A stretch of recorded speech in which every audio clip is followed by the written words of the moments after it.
Hello and welcome. I am joined by my guest and friend Rohit Janeja. Thank you for joining me, Rohit. Hi Andrew, how are you today? Doing just great. Yeah. So today we're going to be talking about sex. I think we had something else on the agenda, right? All right. It's sex with I nuance. know you'd like to talk about sex, all right? And maybe we'll do that next time or the time after, whatever. But Well, I think maybe we should talk about sexuality what do and guys do when they get together, right? what. What's the common myth about what do guys do when they get together? I have no idea, right? You I have don't no know where idea, right? you're Okay, I think we need to bust a few bubbles out there. What do they do when they get together? What is it to be a guy? I think for a lot of women, this is a big question. Do guys always think about sex? What is it to be a guy? What is it to be masculine? I think these were some of the things we wanted to touch on, and maybe we're right there. Yeah. So, well, I'll get us started off here by saying that I was very androgynous through most of my teens and 20s. I had a lot of women in my family who were strong, beautiful women, and I talked to them a lot, and I felt a lot of feminist spirit, and I really honored um, their qualities, and I started to shame the masculine, the highly macho, and it probably had to do with my experience with other men and feeling like they were not friendly or whatnot. But in any case, I didn't really champion my masculine for many years, and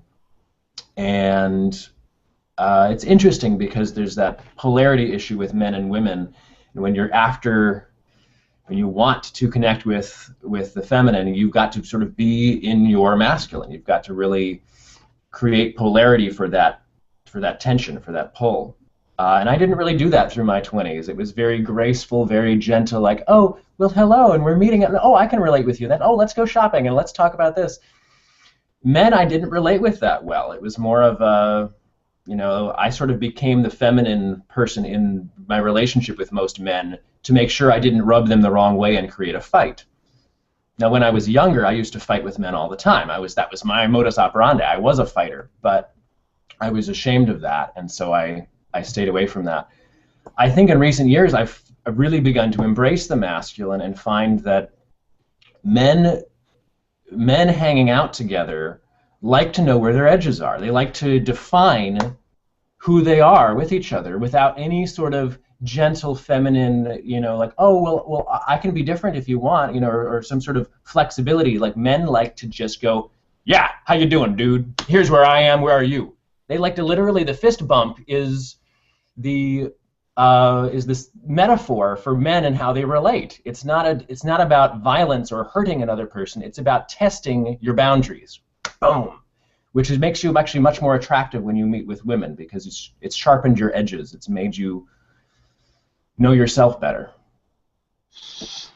Wow, I have a lot of questions for you then. Because I found myself in very much the situation you're in, being around very controlling men, men who were dominating. From my own family, I came across a lot of that. In school, I came across that, and men who were violent. And there came a point where I couldn't be violent. I started having glasses. I'm wearing contact lenses now. But I was having glasses, which caused me at the age of 7, I think, yes. One day being in a fight, someone knocked off my glasses, and I realized I'm pretty vulnerable. I can't see. So then I realized I couldn't fight. I couldn't be on those terms. Plus, I was always just like you, surrounded by a lot of women, growing up and the family, and developed a lot of empathy for their condition around men, which helped me become very understanding um, with women and so on and so forth. But I think it also took away the masculine edge. And so I would, having come to that realization and been working on it for a bit, I think I would love to hear more from you, Andrew, about how you go about it, what it's taken for you to make that transition, and yeah, I think it'll be helpful for all of us. So. Okay, well, I'll have to say I'm very grateful for the women in my life who have forced me to refine my masculine edges. I dated a woman for a while who didn't like me being this gentle monk-like man who was intellectual and sensitive. She would call me a nerd and a dork and push me around. She basically pushed my buttons until I would stop her and say, "Stop it," and like really show her my edge, and that's when she would squeal and get excited. Okay. She would argue with me when there was no argument, just for the sake of trying to get me to fight back, essentially. Mm-hmm. And it worked. Eventually, I stopped her and I just pinned her feet to the ground, like, "Stop it. This is what's going to happen, and this is what's going to happen." And that was not my modus operandi. I was Mr. Flexible. It's like, "Well, what would you like? What would you like to do about this?" And it was really empowering to develop that other side of myself. And she forced me into it. I didn't want to do that. I wanted to continue to be Mr. Gentle, soft, everything's flexible. But that's not really how you are inside, is it? I mean, you do have boundaries. You do have things you need. And if you're constantly flexing to everybody around you, you're not meeting those needs. You're becoming an amorphous chameleon, and you've lost yourself. And that's not attractive to women or to other men. It's shouldn't even be attractive to you. Yourself should be more attracted to yourself when you are truly being present to your own needs and your own qualities. So I'm really grateful for that. Other men in my life, they don't help unless you let them in. If you let other men in, my big brother had a more masculine edge than I did, and I just kind of had my reasons for not respecting his culture, thinking, well, he's in this like sort of masculine football watching, drinking culture. I'm not sure I can really respect that. Well, I hung out with them for a while, him and his drinking buddies, and got into football a little bit, but I was always making like intellectual comments about like, "Oh, well, that was a very interesting move. What a clever way that was. That defense is very interesting, isn't it?" I used to go to bars at night and basically sit back and watch and go, "Wow, these are the mating habits of modern primates. How interesting." And not engage in the actual mating rituals, and not engage with women at the bar, because I didn't have game. I didn't have the masculine game. The only thing I had was bringing women in a quiet conversational setting where we could talk about feelings and deeper things. Well, women are turned on by loud engines and that powerful male aggression. That is scary, but it's also a big turn on to a lot of women, and it is frankly something I've begun to respect, and not in certain circumstances it's not appropriate. And you've got to know. Let me see if you can differentiate that from. So is that the macho style where you're rude, where you're nasty, where you're abusive, where you are angry and hostile? This is interesting, and because we got to define the ego here in this, because when you are hostile and angry and controlling, that has a lot of ego in it. And there's something about masculinity that is beyond ego, that is essentially biological or spiritual root stuff, where we are actually expressing our inner masculine that just needs to boil up, this stillness, this strength that is power itself. And that, I think, demands expression. And when we've been flexing to other people's needs for a long time and we're finally angry and frustrated, sometimes that's when that finally bubbles out and says, "Stop it, this is what I want." And when you can finally do that, people like step back and they go, "Wow, well, yes sir." But yeah, when it comes out in this egoic, controlling way, you know it's actually coming out of insecurities rather than some sort of a deep-seated place in your being. And I don't. It's hard to. This describe seems to be coming out of anger, as I understand, the controlling is coming out of insecurity. But what you're expressing here seems to be coming more out of anger. Is there such a thing as the balanced masculine energy, which is not coming from anger or ego or control or domination? Right. Well, I'm sure there is. I'm sure it is. When you don't give it respect, when you don't honor your inner masculine on a regular basis, it bubbles up in anger. Right. At you, not at other people, at you. Right. Not defining your boundaries, not saying, "Listen, this is what I need," and no, I can't accept that. And So is that primarily what you look at as being masculine, is defining your boundaries and being able to ask for what you need? Because I hear women doing that as well. I hear them, wanting to define their boundaries of what feels good to them and what doesn't, and also asking for what they need. So what's the difference here when it comes to the masculine, being able to be more in in a healthy masculine?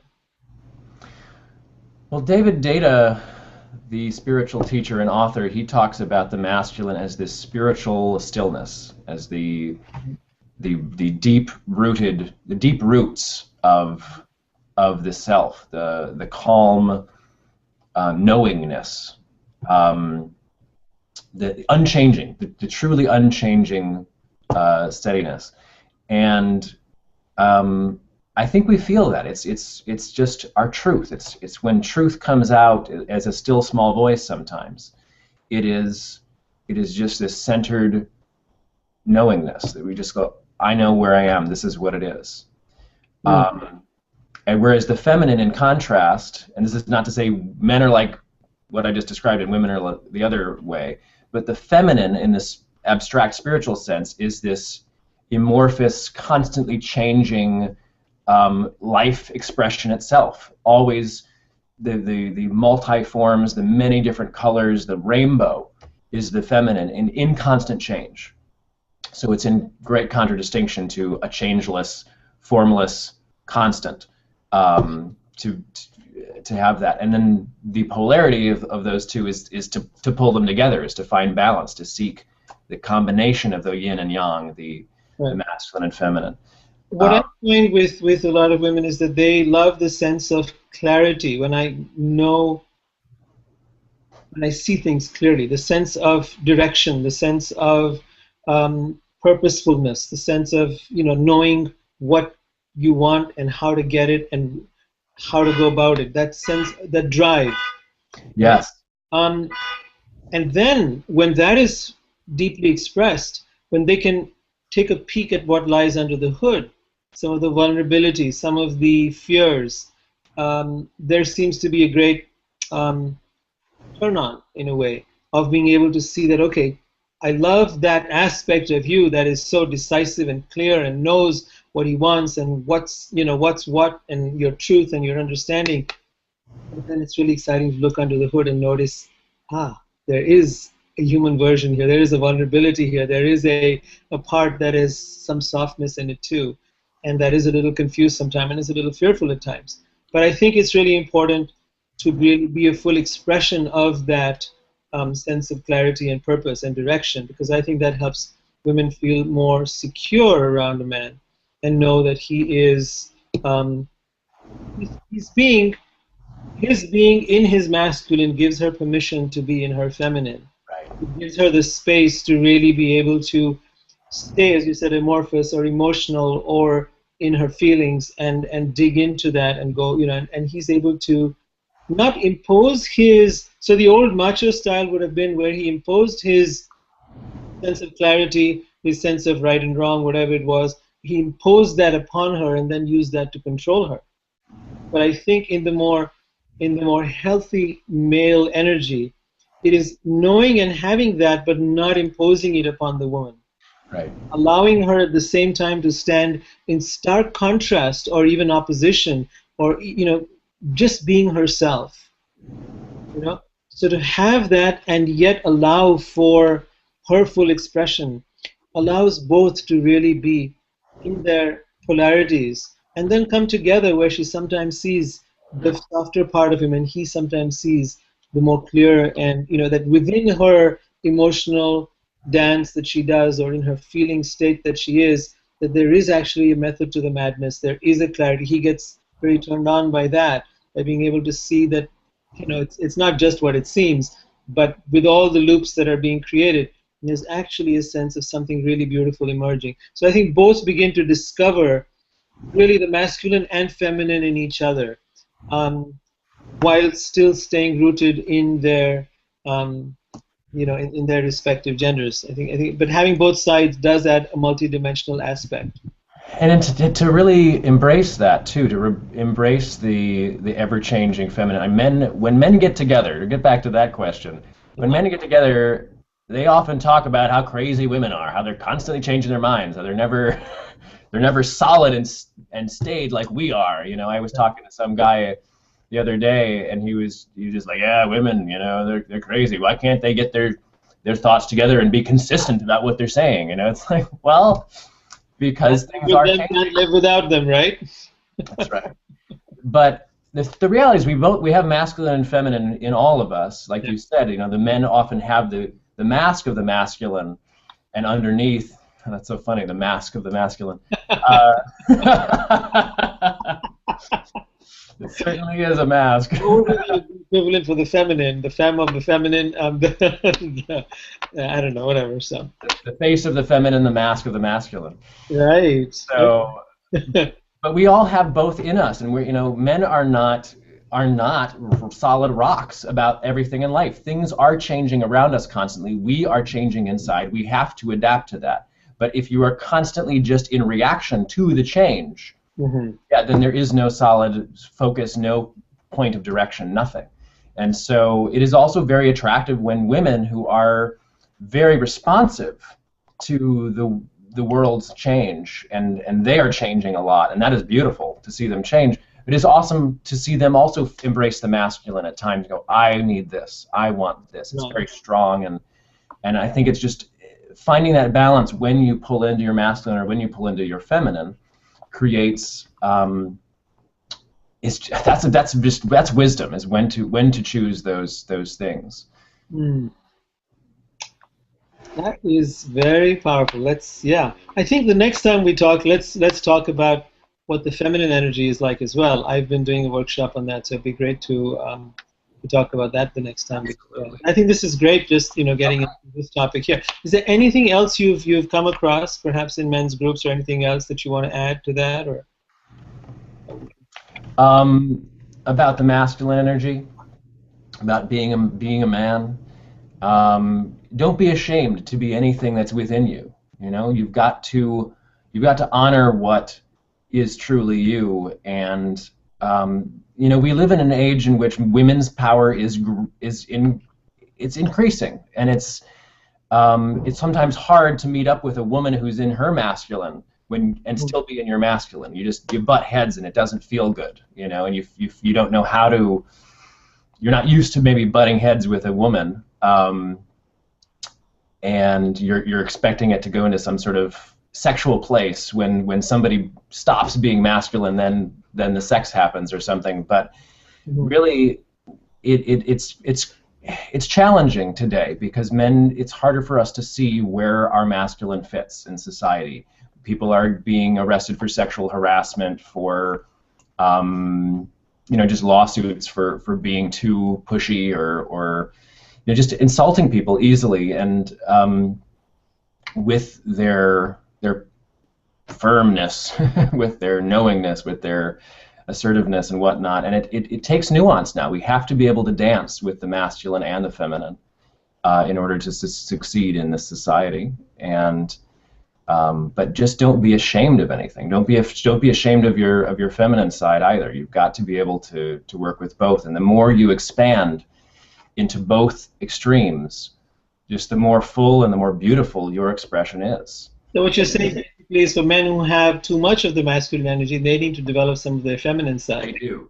Right? And to develop that softness so that they can relate to women. Otherwise, they will just be in a whole different wavelength, and women are not going to relate to them. Do you really just want to have sex with your woman, or do you want to actually get close to her and build a relationship with her? If all you want is sex, well, stay in your masculine, but you'll never have a very workable relationship with your woman. If you have too much of the feminine side developed, they need to develop more of the masculine. Because they have to, because you're not going to have much sexual polarity if you're with a feminine woman. You're not going to have a lot of sexual polarity if you're just always neutral, androgynous. So let's ask the most important question that women are wondering about all the time, or perhaps I've generalized or I've put men into a box around. Are men always thinking about sex? No. Now, there have been a lot of studies that say men are, but I find that so hokey. I don't know what men they picked up. Maybe they picked up some particular type. But what's your experience?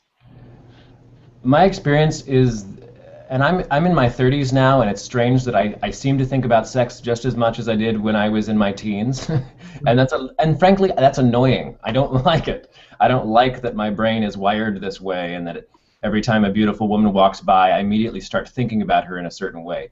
I I feel it's somewhat disrespectful, but I don't dishonor my feelings anymore. I embrace them, and instead of being ashamed at objectifying that woman, I'm like, she's a beautiful woman. I wonder what else is going on inside of there. You know, So, I so try to does stay it mean you're focused. thinking of sex or you're admiring her beauty? I mean, there's two different. They seem to be different things to me. They're not complete. They're different, but they're not completely separate. Because when you see a beautiful woman and her beautiful, shape, You're still admiring her second beauty, in the even if brain, that shape is you're admiring her breasts or her hips. You're still admiring her it's form. beauty. It's You're not beauty, imagining but having sex with her. I just want to kind of take this out of the box and break yes. it down to what's really going on in the male mind. What's really going on is I'm embracing her beauty. I'm going, wow. But what usually happens at the same time is some brain chemicals kicking off, going, I'm really enjoying her beauty. And that is, I have a choice at that moment to encourage that, to continue to undress her with my eyes, or to pursue her in some sort of a sexual way, or to just sit back in a pure masculine and just go, wow, that is gorgeous, and have no attachment whatsoever to it.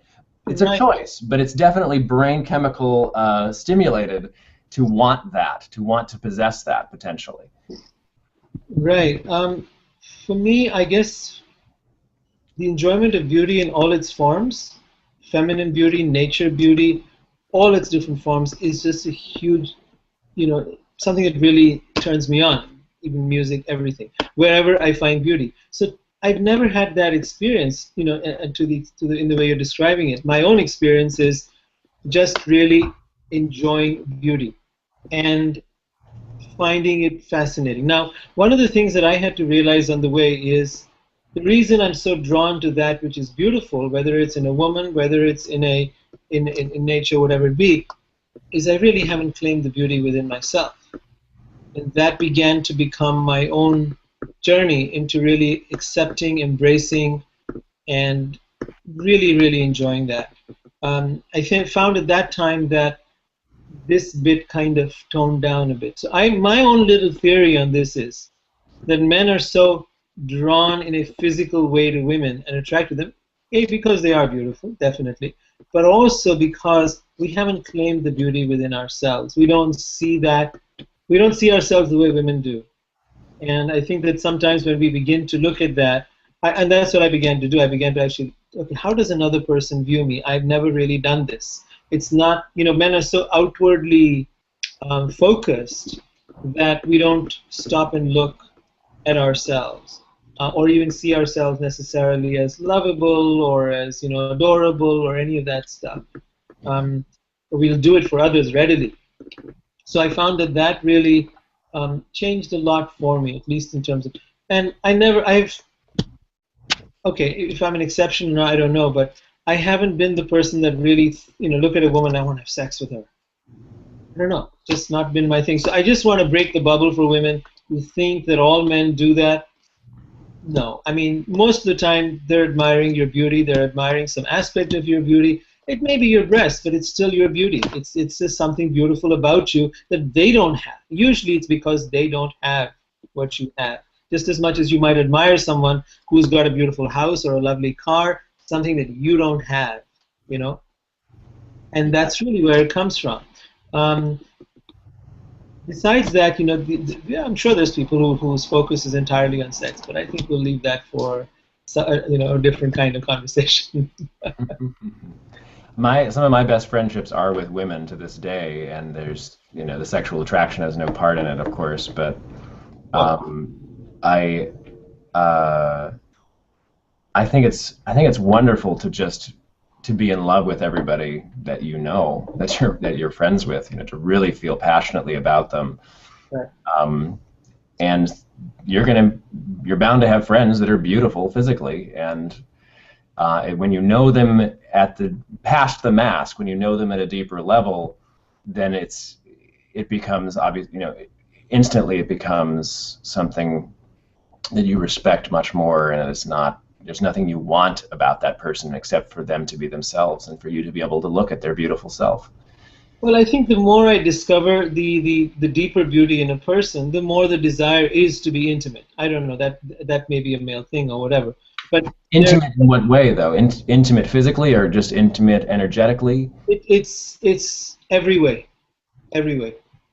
And I don't know if that's the male aspect coming up, could be. But I think the more I get to know the person, and the more I get to peel those layers off of, yeah, from the physical to the mental to the spiritual, just get to really get to know them deeply, the greater the desire comes to be intimate, which to me really is a sense of oneness, which really is a sense of melding energies, energetically, physically, mentally, in all ways.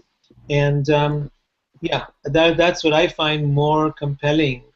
And it happens, the more aligned I find a person, the more deeply I get to know them. And yes, it tends to be more with the opposite sex, because that's been more my calling.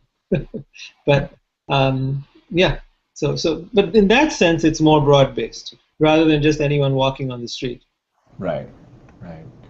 Yeah, I guess I want to just add that I have that feeling inside, and I'm not talking about polyamory per se in a sexual sense, but I have that this great desire to just be in a puppy pile with all the people I love, to Yeah. literally just be cuddled up next to them and be incredible, as close as possible, because when you are loving somebody, you are loving the divine. That is what you are really seeing, and It we has all want to more be. to do with affection and touch than it has to necessarily always do with sexuality. It has a lot more is about a deeper connection, which includes the physical, but not necessarily about it being sexualized at all times. I think affection is really something that is very innate to us. I own it. I completely claim that aspect myself. And I think the women you're talking about who are afraid that every sign of liking them from a man is basically of a sexual nature. It comes from just too many experiences where men are boxing the relationship up into a sexual pursuit before they even know the woman. And if they have that happen to them too many times, it's just like you have to put up these boundaries. You have to basically test this man's actual motives before you even let them, take a minute of your time, because otherwise you're just inundated. I think I can relate to that. Yeah, I can get that. I realize how the women then have to put up their guards and be able to be very selective and careful and stuff like that. Yeah. But all right, great. I think we've covered a lot. Thank you, Rohit. Welcome. Until next time. Great. Yep. All right. See ya.